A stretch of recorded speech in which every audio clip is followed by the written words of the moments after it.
আসসালামু আলাইকুম ভিউয়ার্স, আশা করছি আপনারা সবাই ভালো আছেন। আজকে আবারও হাজির হয়ে গিয়েছি আপনাদের সাথে আরেকটি নতুন এবং সহজ রেসিপি নিয়ে।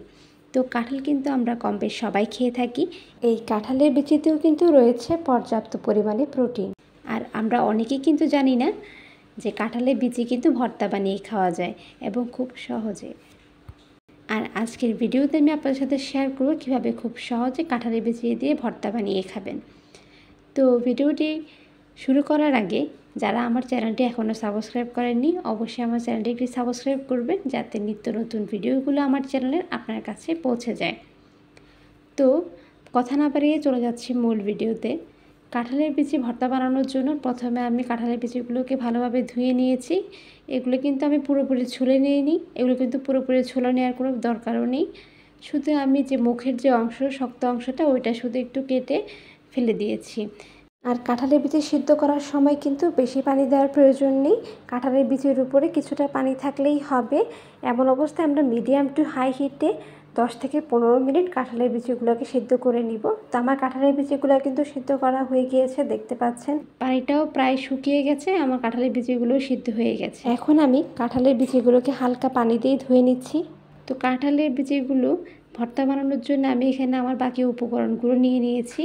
দেখতে পাচ্ছেন কাঁঠালের বিচিগুলো আমি এমনভাবে সিদ্ধ করেছি যে ভিতরটা হালকা একটু শক্ত থাকবে, যাতে চাপ দেওয়ার পরে কাঁঠালের বিচিটা ভাঙবে। মানে একেবারে সিদ্ধ করে পানি পানি করে ফেলিনি, যে এরকমটা থাকবে।